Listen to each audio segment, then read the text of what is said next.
Hello everyone and welcome back to MixBuzz TV mixing and mastering tutorials on YouTube. In this video I'm gonna show you an advanced and not so easy to follow mixing technique for kick and bass, a popular subject, that I use for this very cool song. The artist is Batlord. We took a close look at some of the mixes I've done for this artist in previous videos already, and the song is called The Black Cathedral. Disclaimer before we start, the song is not released yet, so I can't play you the final product. It will be available for you to listen to it on our SoundCloud page.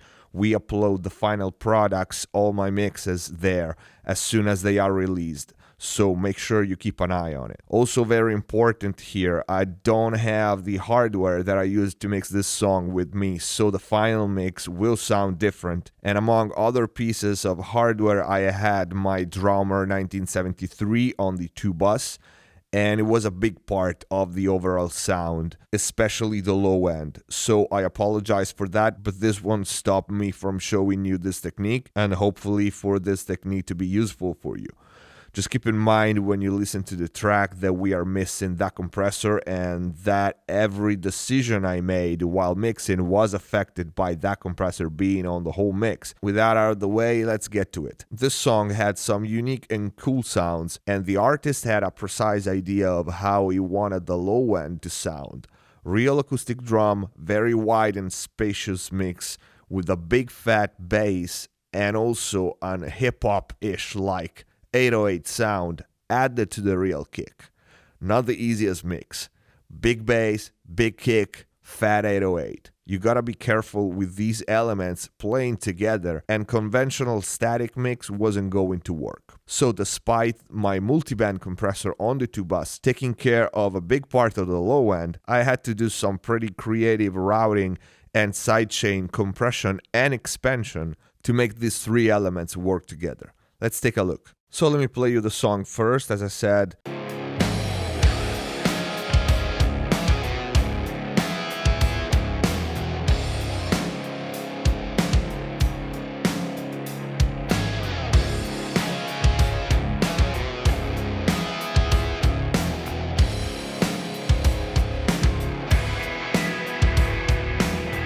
So as you can hear, we have the bass and the kick playing at the same time.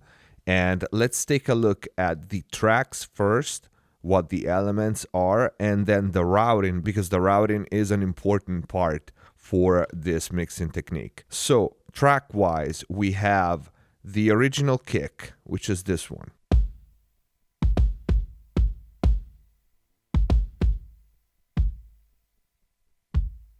Then we have one first sample that I added.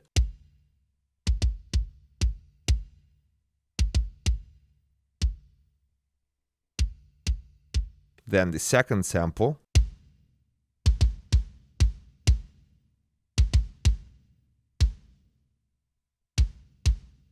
Then the third.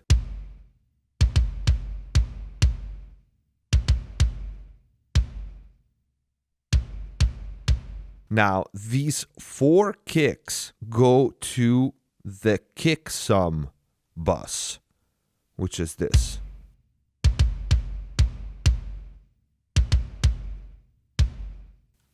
And then we have the 808 that I was talking about. And let me play you these by itself. It's coming from boom, so it's a standard 808 that comes with boom.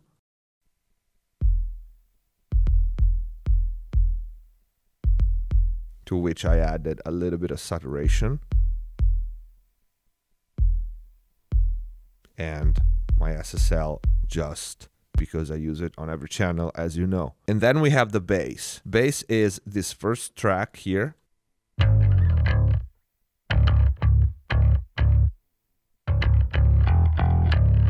Then this second track.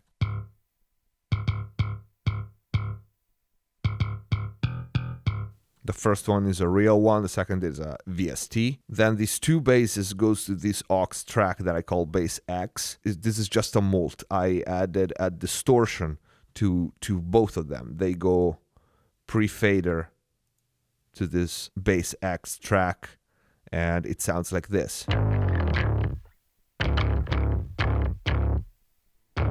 3 of them goes to my bass sum aux track, which is where I process them as they were one. And all 3 together sound like this.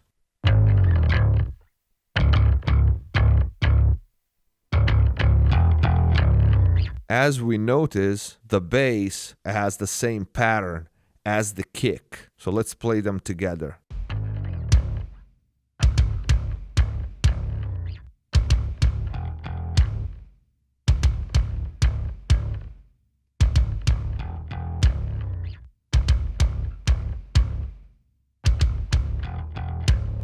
Okay, so they have the same pattern.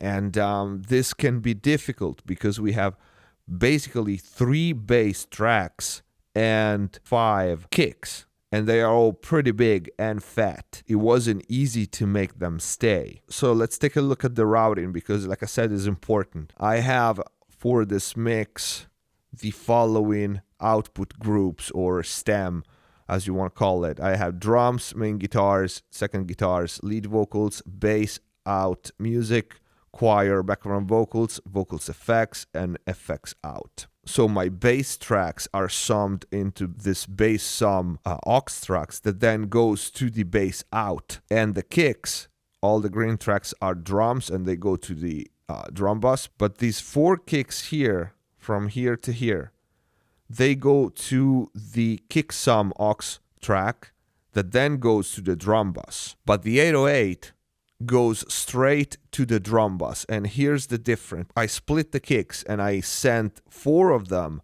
to my kick sum aux track and then to the drum bus. But the 808, I sent it directly to the drum bus. And let me show you why. Because the processing that I had to work to make the kick and the bass glue together happens in 3 places. The kick sum aux track, the bass sum aux track, and the 2 bus. And you know that to make kick and bass coexist in a mix, you do several things. EQ first, you usually decide which one is going to have the very subby range, which one is going to have the punch, which one is going to have the body. But not only EQ, you create space and you make them glue together with compression. And in this case, with compression and expansion. It's pretty common to see when kick hits, the bass get ducked by a compressor with external sidechain. But here I took it a step further. And in this case, I did it with the FabFilter Pro MB.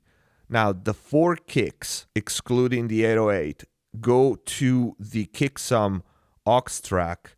And here I have my first Pro MB. And the second one is on my bass sum aux track. Let's take a look. As you can see, the Pro MB that is on the bass has an external sidechain activated, and this is fed by the kick sum aux track, so the 4 kicks playing together. This controls this band here, so the very subby low end. And as you can see, when the kick hits this range on the bass, gets ducked, gets compressed. This is standard. You saw me do that often.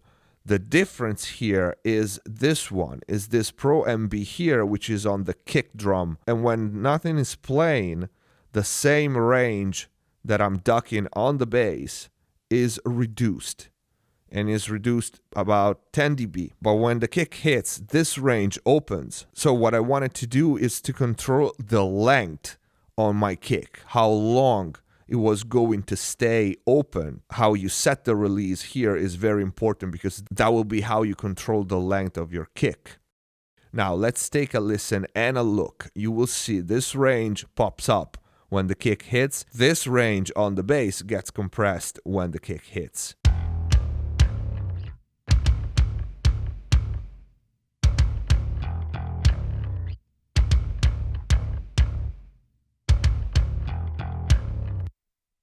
The kick opens up the sub range in this aux track here, and the bass track is compressed in this same range when the kick hits. And see how this multiband compressor affects the length of the kick. Without. You hear how it rumbles, the reverb, the ambient, the low range is longer, it stays up a lot more. If I turn this on,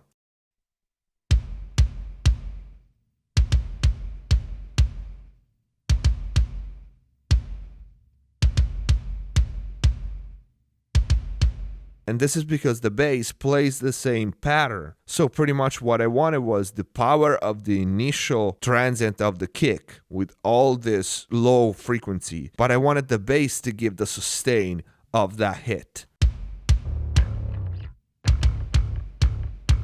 Let's play just the bass.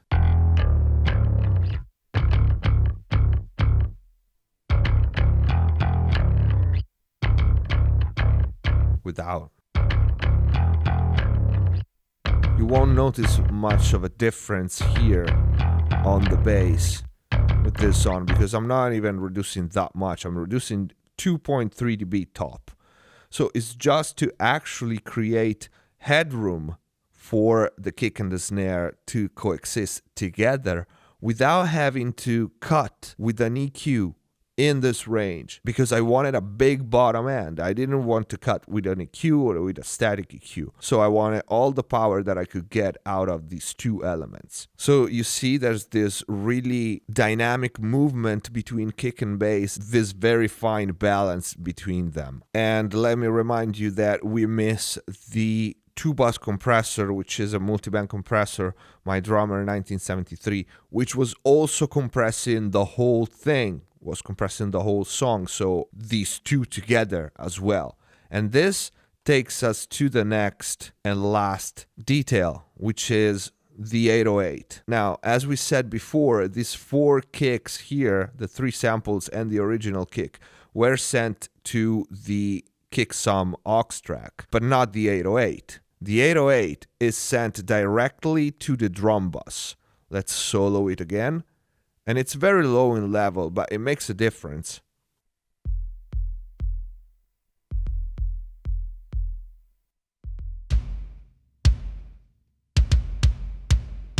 Without.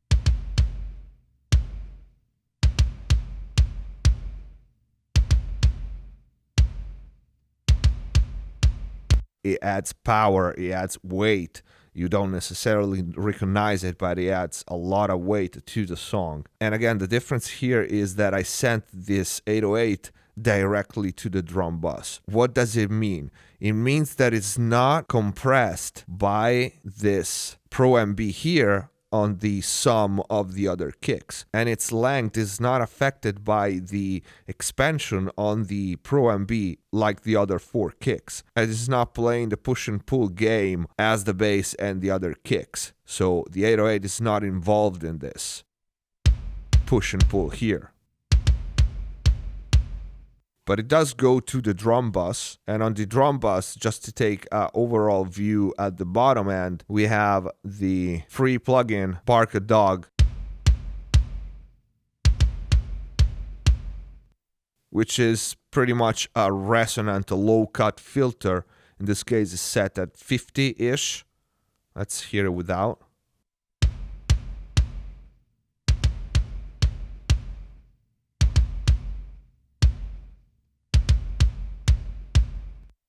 Yeah, it's a lot of weight, and it's a big part of the overall sound. And this was the last thing, and everything goes to the 2-bus, to the master fader, which is where I had my drummer 1973 multiband compressor that was compressing also everything together, so including the 808. And again, this was mostly because we had so many kicks, such a big sound, and the bass playing the same pattern, and the artist wanting this 808 kind of sound on this rock mix, which was interesting, and I think it sounds pretty cool. You will listen the final product when it's released, but here's the mix as is right now.